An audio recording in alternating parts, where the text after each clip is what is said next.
Assalamualaikum warahmatullahi wabarakatuh.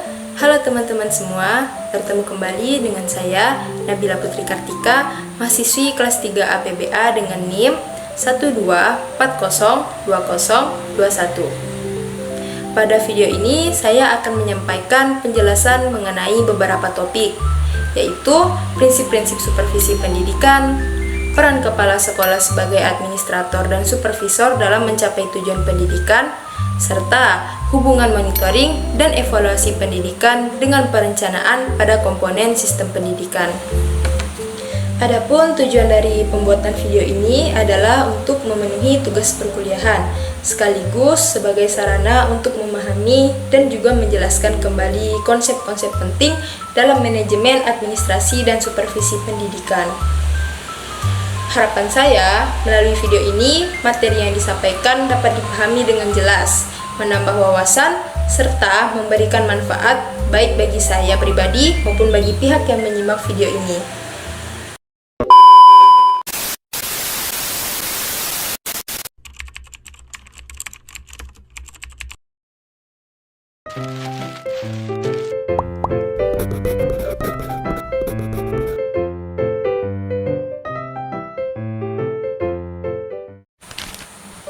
Prinsip yang pertama adalah prinsip ilmiah. Maksud dari prinsip ilmiah adalah bahwa supervisi harus dilakukan secara objektif, sistematis, dan berdasarkan data yang nyata, bukan berdasarkan perasaan, dugaan, atau kedekatan pribadi.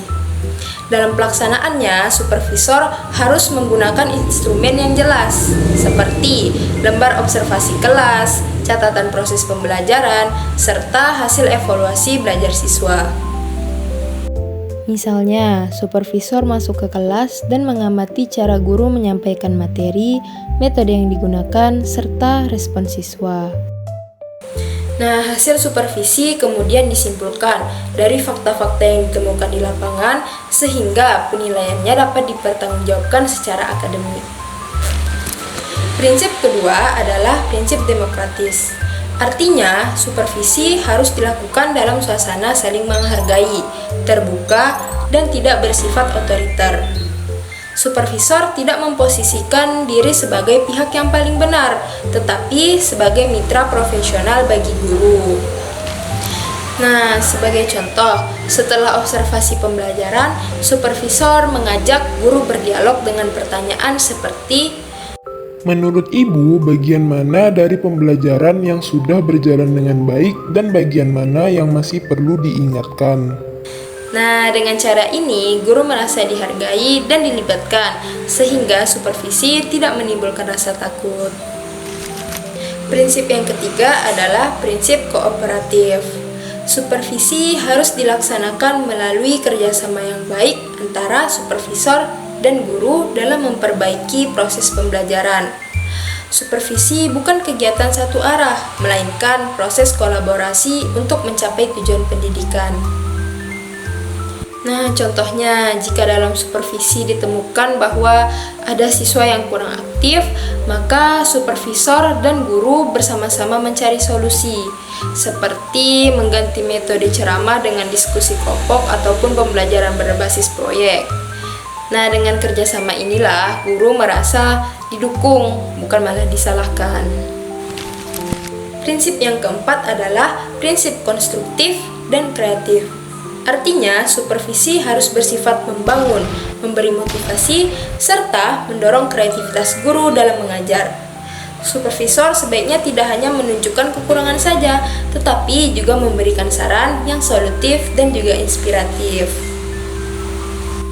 Misalnya, supervisor mengatakan, metode pembelajaran yang digunakan sudah baik, namun lebih menarik jika ditambahkan media visual atau permainan edukatif. Nah, melalui pendekatan ini, guru termotivasi untuk berinovasi dan meningkatkan kualitas pembelajaran.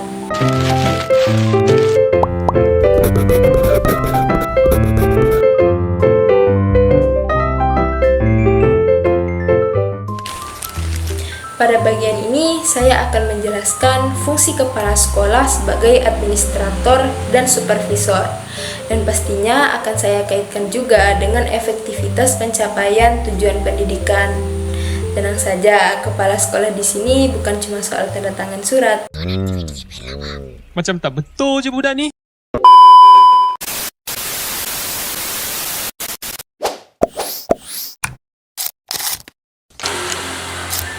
Sebagai administrator, kepala sekolah berfungsi merencanakan, mengorganisasikan, mengkoordinasikan, dan mengendalikan seluruh sumber daya sekolah agar tujuan pendidikan dapat dicapai secara efektif.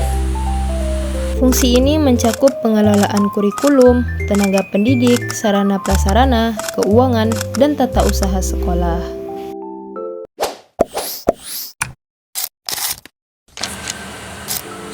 Sebagai supervisor, kepala sekolah berfungsi untuk membina dan meningkatkan profesionalitas guru melalui pengawasan, pembimbingan, dan pemberian umpan balik terhadap proses pembelajaran.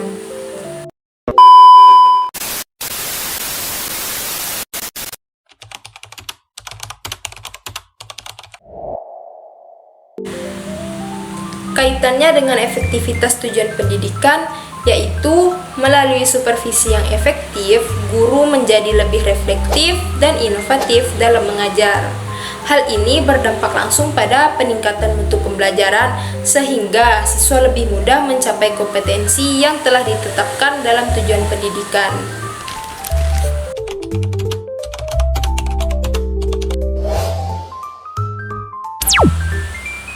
Fungsi administrator dan supervisor tidak bisa dipisahkan.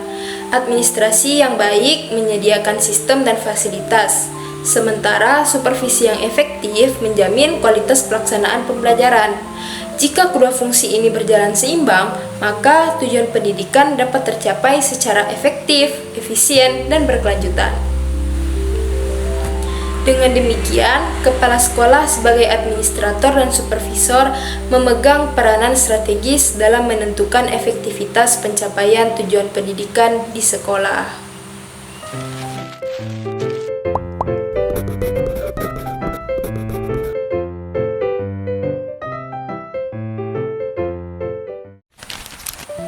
Monitoring dan evaluasi sering disingkat dengan sebutan MONEV.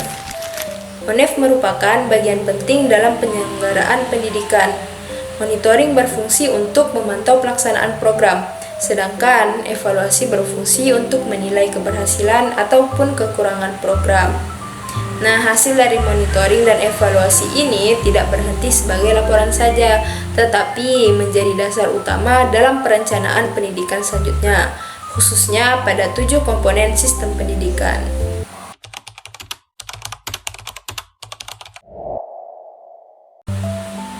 Yang pertama yaitu hubungan monitoring dan evaluasi dengan pengelola pendidikan.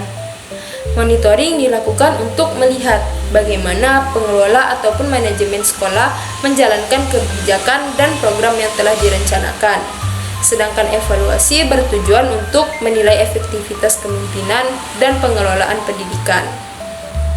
Hasil monitoring dan evaluasi ini digunakan sebagai dasar perencanaan kebijakan, program kerja, dan pengambilan keputusan agar pengelolaan pendidikan ke depannya menjadi lebih baik dan juga lebih terarah. Yang kedua yaitu hubungan monitoring dan evaluasi dengan pendidik atau guru. Monitoring dilakukan untuk memantau kinerja guru dalam proses pembelajaran, mulai dari perencanaan mengajar hingga pelaksanaannya di dalam kelas. Sedangkan evaluasi digunakan untuk menilai kompetensi dan juga profesionalisme guru. Hasil evaluasi ini menjadi dasar perencanaan pelatihan, supervisi, dan pengembangan kompetensi guru, sehingga kualitas pembelajaran dapat terus meningkat. Nah, yang ketiga yaitu hubungan monitoring dan evaluasi dengan peserta didik.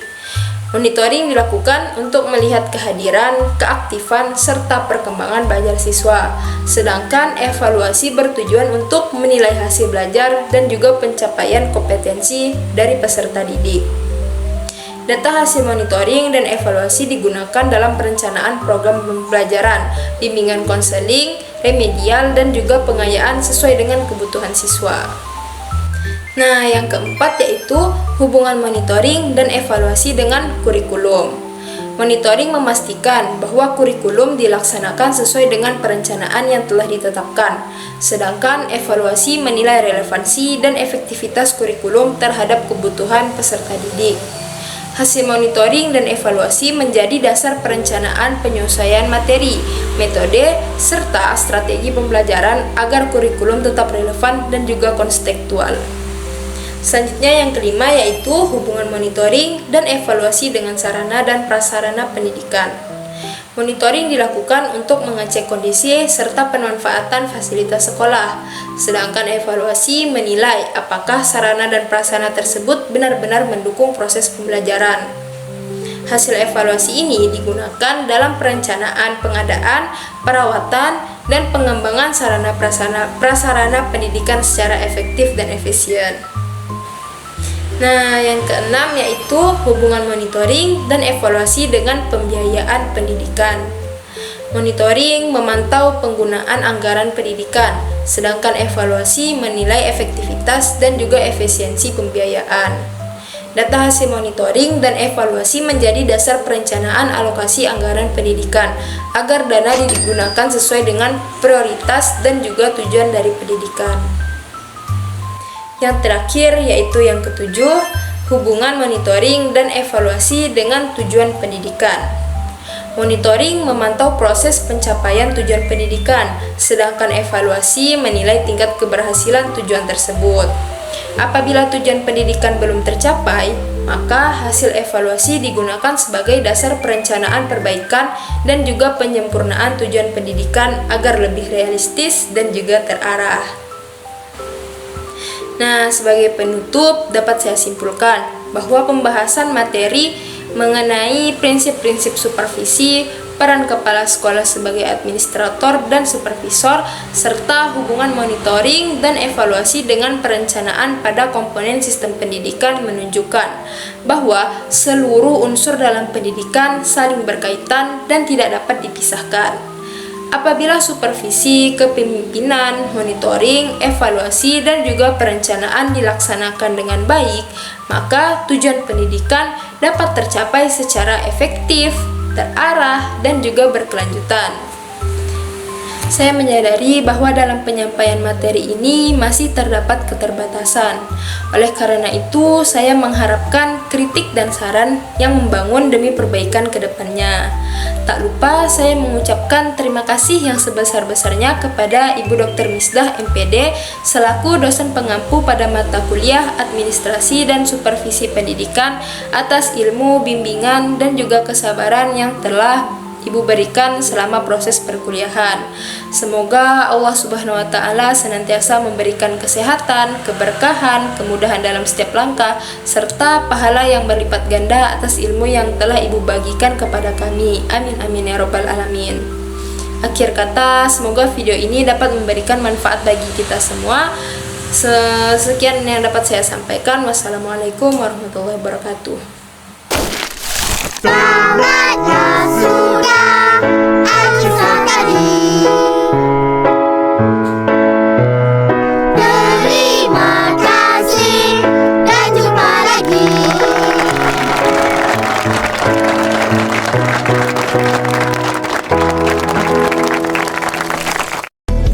Lalu mataku merasa malu, semakin dalam ia malu kali ini. Kadang juga ia takut tatkala harus berpapasan di tengah